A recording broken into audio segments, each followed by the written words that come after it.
BJP புதிதாக பலர் இப்போ கள்ள ஓட்டுகளை சேர்த்து அதனால ஜெயிச்சாங்க. இதை நிரூபிக்கிறதுக்கு நாங்கள் ஒரு பர்டிகுலர் தொகுதியை எடுத்துக்கிட்டோம்னு சொல்லிட்டு கர்நாடகத்தில் பெங்களூரில் இருக்கிற பெங்களூர் சென்ட்ரல் என்ற தொகுதியை எடுத்துக்கிட்டு அதில் 7 சீட் இருக்குது. 7ல் இந்த 5 தொகுதியில் வாங்கின 1,90,000 லீடர் இந்த ஒரு தொகுதியில் இதில் நடந்தது. இதற்கு பிரதான காரணம் அங்கே முஸ்லீம்கள் பிரதானமாக இருந்தாங்க. 95% அந்த மலைகான் சென்ட்ரலில் முஸ்லீம்ஸ் அவங்க என்மாஸாக போட்டிருக்காங்க. இவர் ஜெயிச்சது பொய்யா, ஸ்டாலின் ஜெயிச்சது பொய்யா, கேரளாவில் அவங்க ஜெயிச்சது பொய்யா. அடுத்தது என்ன கேட்குறாரு, இது எந்த கட்சி ஆட்சி பண்ணாலும் ஆட்சிக்கு எதிரான கருத்து இருக்கத்தான், ஆன்டி இன்கம்பன்சி இருக்கும். எப்படி மோடி மாத்திரம் 2 தடவை ஜெயிக்கிறார், 3 தடவை ஜெயிக்கிறாங்க. சார், ஆன்டி இன்கம்பன்சிங்கிறது நீங்கள் ஆட்சி ஒழுங்காக செய்யலைன்னா தான் வரும். தேர்தல் கமிஷன் என்ன சொல்லிச்சுன்னா, ஓகே நீங்கள் போய் பப்ளிக்கில் போய் ஒன்று பேசுகிறீங்க, அதை எங்களுக்கு ஒரு பிரமாணமாக எழுதி கொடுங்க, சட்டப்படியாக எழுதி கொடுங்க, நாங்கள் விசாரித்து பதில் கொடுக்குறோம் அப்படின்னாங்க. இதில் என்னன்னா, அப்படி ஒரு பிரமாணம் எழுதி கொடுத்தால் அது பொய் என்றால் அவரை பதவி நீக்கம் மட்டும் இல்லாமல் அவருடைய டிஃப்ரான்ச்சைஸே பண்ண முடியும், அவருக்கு ஓட்டே இல்லைன்னு பண்ண முடியும். இதற்கு முன்பாக மதவாத ரீதியில் பேசினார்னு சொல்லிட்டு இதையெல்லாம் செய்யறதுக்கு பின்னால் ஒன்றே ஒன்று தமிழன் குசும்பு எங்கேயுமே இருக்கும். இது அத்தனையும் எடுத்து கொடுத்தது நம்ம சென்னையை சேர்ந்த ஹிந்து பத்திரிகை ராமின் உதவியாளரான பிரவீன் சக்கரவர்த்திங்கிற ஒரு பிசி தான் எடுத்து கொடுத்து அவர் பேரில் ஒரு ஆர்டிக்கல் வந்திருக்கு. பிரச்சனை என்னென்னா, இவர் சொன்னதில் டிபேட்டில் காங்கிரஸ் கலந்துக்காது, நாங்கள் சர்வே நம்பல, எனக்கு அவங்க லீடில் இருந்தால். இப்போ நம்புறீங்களா? போஸ்ட்போல் சர்வே கரெக்டுன்னு சொன்னால் ப்ரீபோல் போஸ்டல் சர்வேன்னு அப்போ எலெக்ஷன்.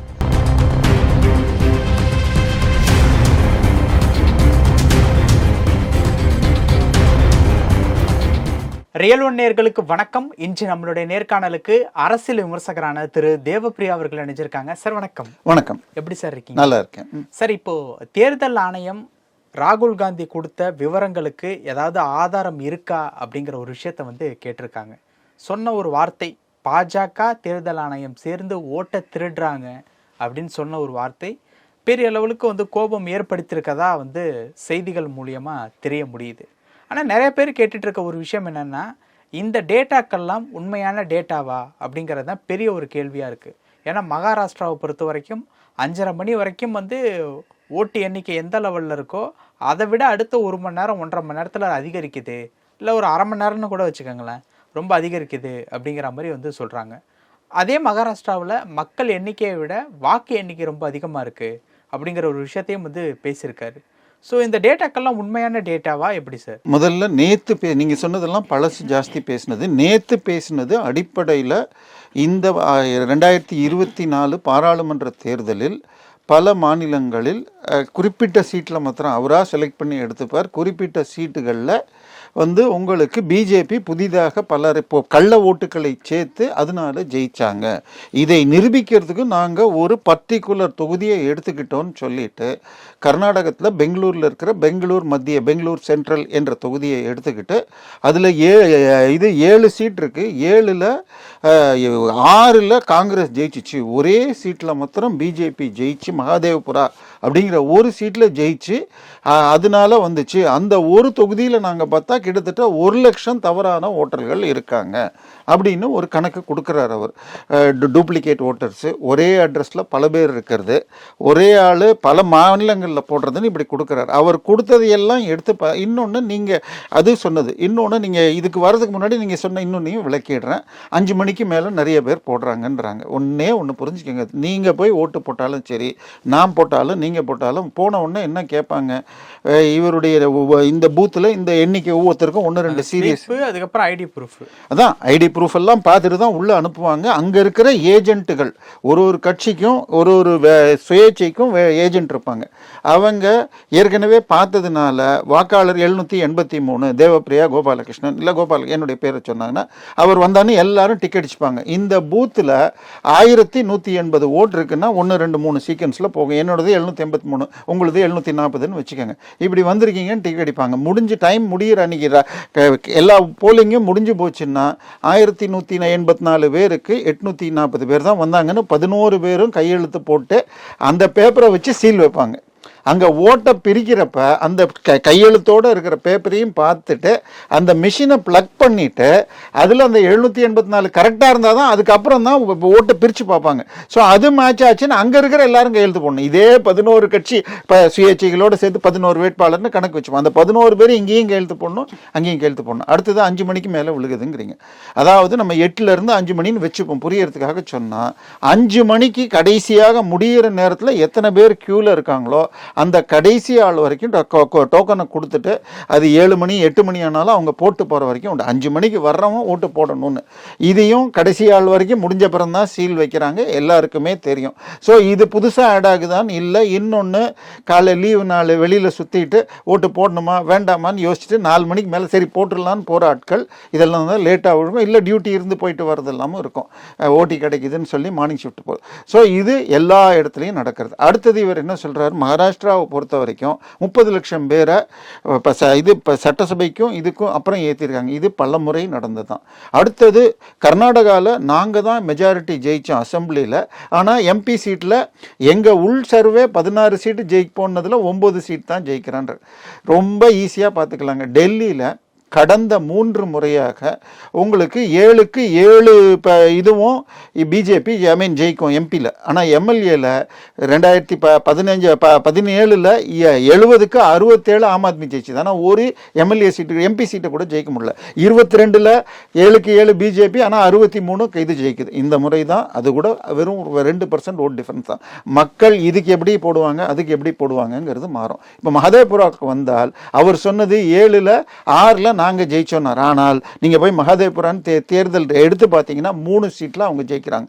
இந்த மஹதேபுராவில் 2009 ஒரு தேர்தலில் சட்டசபையாக இருக்கட்டும் பாராளுமன்றத்திலையாக இருக்கட்டும் காங்கிரஸ் ஜெயிச்சதில்லை. அதனால இது புதுசாக நடக்கலை. அடுத்தது போட்ட 1 லட்சம் அவர் சொன்ன ஒருத்தருக்கு இங்கே ஓட்டு இருக்குது, லக்னோவில் இருக்குது, மகாராஷ்டிராவில் இருக்குது அப்படின்னு சொல்கிறாரு. அந்த ஆளை கேட்டால் நான் லக்னோவை சேர்ந்தவன், எனக்கு ஆஃபீஸில் ட்ரான்ஸ்ஃபர் வந்த உடனே அங்கே போய் இதை கேன்சல் பண்ண சொல்லிவிட்டு அங்கே போனேன், அங்கேருந்து ட்ரான்ஸ்ஃபர் ஆனோடனே இங்கே வாங்கிக்கிட்டேன், சட்டப்படி இது கரெக்டு தான்.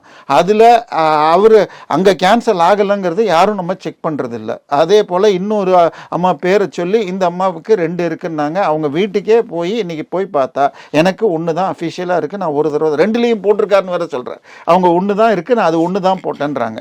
இதே மாதிரி ஒரே வீட்டில் ஒரு அட்ரஸில் 80 பேர் இருக்காங்க. அந்த வீட்டில் போனால் இங்கே 10 வருஷமாக 6 மாதம் 1 வருஷத்துக்கு அது மஹதேபுராங்கிறது எங்கே இருக்குதுன்னு சொன்னால் கேஆர்புரா ஸ்டேஷன் கிட்டே இருக்குது. நானே அங்கே இருக்கிற ஒரு ஃபேக்ட்ரியில் 1 மாதம் ஒரு மிஷின் இன்ஸ்டலேஷனுக்கு இருந்திருக்கேன். முழுக்க ஒர்க்கர் ஏரியா, ஒயிட்ஃபீல்டு போகிற ஏரியா, இந்த பக்கம் பான்சாவடிலாம் வரும். ஸோ அந்த ஏரியாவில் உங்களுக்கு ஒர்க்கர்ஸ் அதிகமாக இருக்கிறவங்க என்னென்னா 6 மாதம் இருப்பாங்க. இதை விட நல்ல கம்பெனி நல்ல வேலை கிடைச்சா இன்னும் கொஞ்சம் பந்தாவான இடத்துக்கு போயிடுவாங்க. வந்த உடனே ஒரு அக்ரிமெண்ட்டை போட்டு அட்ரஸ் ப்ரூஃப் ரெடி பண்ணிவிட்டு ஓட்டர் ஐடி அப்ளை பண்ணிவிட்டு வேறு இடத்துக்கு போக மாற்றிக்காமல் இருக்கலாம். நான் என்ன பண்ணுறது, அவங்க அட்ரஸ் ப்ரூஃபுக்காக பண்ணியிருப்பாங்களே தவிர இதுக்காக இல்லை அப்படின்னு சொல்கிறாரு. அதில் 18 ரூம் இருக்குதான். அப்போ ஒரு ரூமுக்கு 3 பேர்னு சொன்னால் 54 பேர் இருக்க முடியும். ஸோ இது எல்லாம் இன்னொன்று அவங்க எல்லாரும் இதுக்கு அவர் என்ன சொல்கிறார், நான் முழுக்க காங்கிரஸ் கட்சிக்காரன், நான் பிஜேபிக்காரன்லாம் கிடையாது. ஸோ யாருக்கு போட்டாங்க சரி, இதையே இன்னொரு இடத்துல ரெப்ளிகேட் பண்ணலாம். இப்போ இவர் என்ன சொல்கிறார், பெங்களூர் மத்தியிலன்னு சொல்கிறாரோ, மகாராஷ்டிராவில் தூலேன்னு ஒரு சீட்டு, அதில் 6 எம்பி சீட்டு, 6 எம்எல்ஏ சீட்டு, 6ல் 5 சீட்டில் பிஜேபி லீடு 1,90,000. 5 சீட்டில் 30,000 40,000. நான் உங்களுக்கு அந்த லிஸ்ட்டு அனுப்புகிறேன், அதை நீங்கள் ஷேர் பண்ணிக்கலாம்.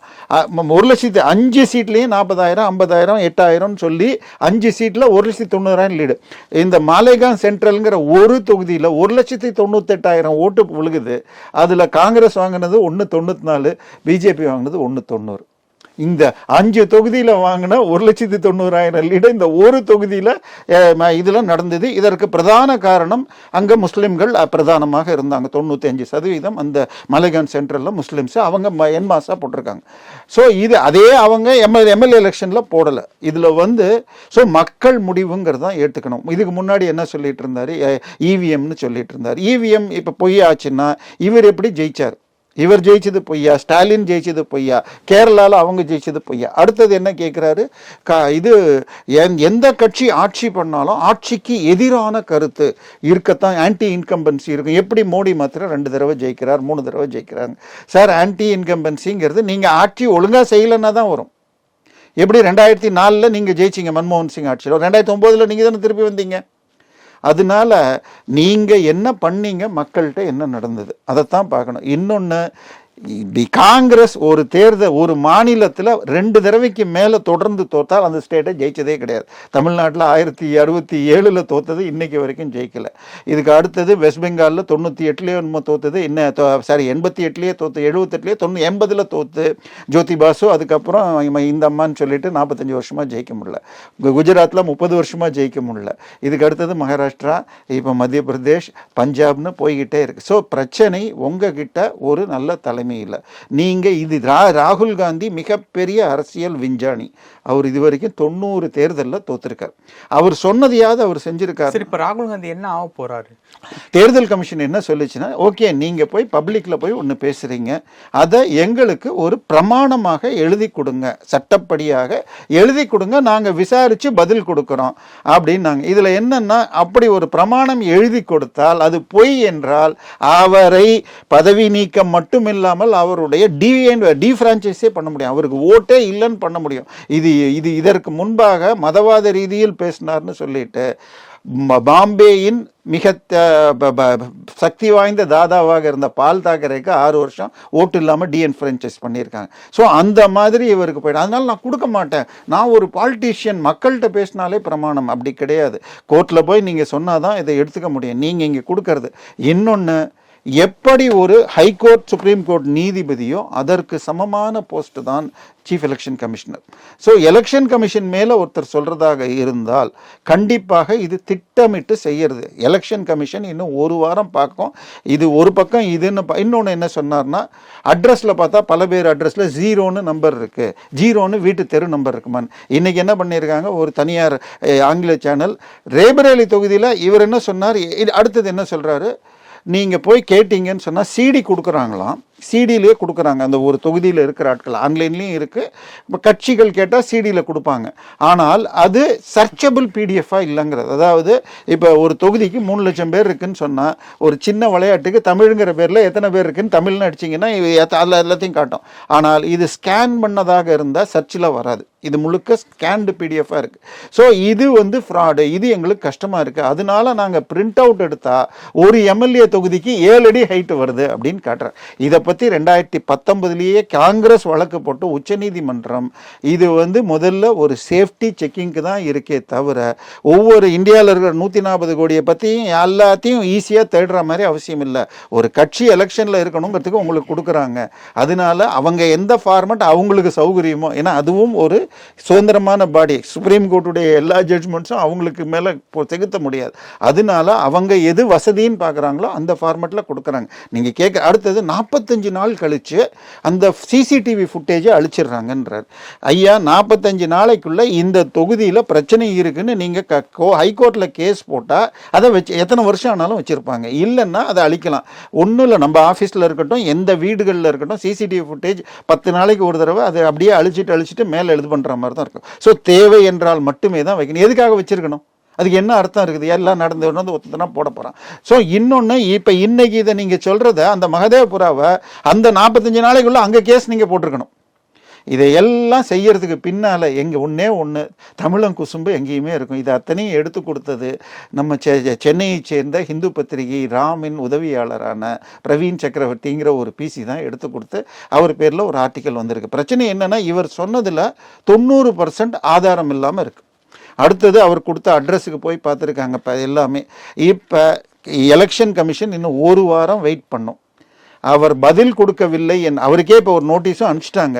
அது கொடுக்கலன்னு சொன்னால் ஹைகோர்ட்டுக்கு கேஸ் போட்டு இவரை பதவி நீக்கம் மற்றும் இவர் திட்டமிட்டு இந்திய அரசியலமைப்பின் ஒரு அங்கத்தை வேண்டுமென்றே இழிவுபடுத்துகிறார், இவரை தகுதி நீக்கம் செய்யறதுக்கும் வாய்ப்பு இருக்குது.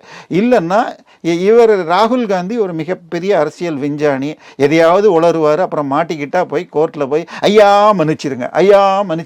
ஏற்கனவே அவர் ரஃபேலில் மன்னிப்பு கேட்டிருக்கார், இதில் சாவர்கர்னு சொன்னதுக்கு மன்னிப்பு கேட்டிருக்கார், காந்தி கொலைக்கும் ஆர்எஸ்எஸ்க்கும் தொடர்புனதுக்கு மன்னிப்பு கேட்டிருக்கார், மோடிங்கிற விஷயத்தில் இன்னும் வழக்கு நடந்துட்டு இருக்கு. ஸோ இதில் இவர் மன்னிப்பு கேட்கறதுலாம் அஞ்ச மாட்டார், எதையாவது சொல்லிட்டு ஓடி போயிடலான்னு பார்க்குறார். இவர் என்ன சொன்னார், வெடிகுண்டு அணுகுண்டு அப்படின்னார். அந்த மாதிரி எதுவுமே இல்லை. ஆனால் இருக்குன்னு அவர் நம்பினார் என்றால் முதல்ல ரொம்ப மினிமம் அந்த மகாதேவபுராவில் எத்தனை அசம்பிளி செக்மெண்ட் இருக்குது, அதில் எத்தனை பேர் லீட் பண்ணாங்கன்னு உங்கள் கூகுளில் போய் ஒரு நிமிடத்தில் பார்க்க வேண்டிய விஷயத்தை அணுகுண்டு 5ஆம் தேதி ப்ரெஸ் மீட் சொல்லி 7ஆம் தேதி மாற்றி நேற்று 8ஆம் தேதி கொடுத்தார். ஸோ இத்தனை சேஞ்ச் பண்ண நேரத்தில் ஒரு 5 நிமிஷத்தில் அவர் சொல்லி 5 நிமிஷம் கழித்து நான் பார்த்தா இப்படி வருது. அடுத்தது எலெக்ஷன் கமிஷனர் யார் போடுறது, இவங்களுக்கு வேணுங்கிற ஆள் போடுறாங்க. ஐயா 96ல் இந்த தேர்தலில் தேதியில் வைங்கன்னு சொல்லி நரசிம்மராவ் சொல்கிறார். டிஎன் சேஷன் அந்த தேதியில் மாட்டேன்னார். உடனே என்ன பண்ணார், எலெக்ஷன் கமிஷனர் அப்படின்னு 6ல் முடிஞ்சது, பக்கத்தில் ஒரு சேர்த்து ஒரு திருப்பல் போட்டு 3 பேர் எலெக்ஷன் கமிஷனர் மாற்றினார். அதுக்கப்புறம் 2009 தேர்தல் முழுக்க அராஜகமாக நடந்தது. கரெக்டாக 10-20 நாளைக்கு முன்னாடி நவீன் சாவ்லான்னு சொல்லிட்டு சோனியா காந்திக்கு மிகவும் வேண்டியவரை போட்டு அவர் தொந்தரவு செஞ்சார். 2009 தேர்தலில் முழுக்க அராஜகம் நடந்ததுன்னு சொல்லி ஒரு புத்தகமே பிஜேபி வெளியிட்டு, அதுக்கப்புறம் எலெக்ஷன் இந்த இவிஎம்ஸ் இது விவிபின்னு சொல்லிட்டு ஓட்டர் வெரிஃபை அது வேணும்னு சொல்லி கேஸ் போட்டு சுப்பிரமணிய சாமி இது பண்ணி 2014 நடந்திருக்கு. ஸோ 2004 தேர்தல் வாஜ்பாய் பிரைம் மினிஸ்டராக இருந்தார். அப்போது ஜெயலலிதா கேஸ் போட்டிருந்தாங்க. அதாவது இனிமேல் தேர்தல் நடந்தால் அது இவிஎம் வச்சு தான் நடத்தணும்னு. தேர்தலை நடத்தியது வாஜ்பாய், ஜெயிச்சது காங்கிரஸ். 2014 கம்பல்சரியாக விவிபேட் வைக்கணும்னு ஆட்சி நடத்தியது காங்கிரஸ், ஜெயிச்சது எதிர்கட்சி. அதனால மக்கள் மூடு என்ன. அடுத்தது என்ன சொல்கிறாரு, இது நாங்கள் எல்லா சர்வேயும் pre poll survey post poll சர்வேலாம் நாங்கள் ஜெயிப்போன்னு ஹரியானாவில் வந்துச்சு, ராஜஸ்தானில் இதில் வந்துச்சு. ஆனால் ரிசல்ட்டு மாறி போச்சு. அப்போ நீங்கள் டிபேட்டுக்கு கூப்பிட்டேன்னு வச்சுக்கோங்க, 100-90 கேஸில் டிபேட்டில் காங்கிரஸ் கலந்துக்காது. நாங்கள் சர்வே நம்பலை, ஏன்னா அவங்க லீடில் இருந்தால். இப்போ நம்புறீங்களா? போஸ்ட் போல் சர்வே கரெக்டுன்னு சொன்னால் ப்ரீ போல் போஸ்டல் சர்வேன்னு அப்போ எலெக்ஷன் மக்கள் மூட பார்க்கணும். நீங்கள் மக்களை கவர் பண்ணுறதுக்கு என்ன பண்ணியிருக்கீங்க? ராகுல் காந்தி முந்தானேத்து பேசியதில் அவர் உறுதியாக இருந்தால், அவர் தான் சொல்வதில் நம்பிக்கையோடு நிஜமாக ஆராய்ச்சி செஞ்சு தான் சொல்லியிருந்தார்னால் ஸ்வோர்ன் அஃபிடவிட் கொடுக்கணும். கொடுக்கலைன்னாலும் சரி, கொடுத்தாலும் அது உண்மை பொய்ங்கிறத முழுமையாக இதுவரைக்கும் ஆல்ரெடி பலரும் ஆராய்ஞ்சு அதில் இருக்கிற பொய்களை காட்டிட்டாங்க. எலெக்ஷன் கமிஷன் அவர் மீது லீகலாக ஆக்ஷன் எடுத்து பதவியிலிருந்து நீக்குவதோ அல்லது அவர் ஓட்டு தேர்தலில் நிற்பதற்கே தகுதி இல்லை என்று நீக்குவதற்கு இருந்தால் அதையும் பார்க்கணும். எனக்கு முழுமையாக அதில் என்னென்ன இருக்குன்னு, ஏன்னா திட்டமிட்டு ஒரு அரசியல் அமைப்பையே அவர் சிதைக்க பார்க்கிறார். பல விஷயங்கள் பேசணும். நேரத்துக்கு ரொம்ப நன்றி சார்.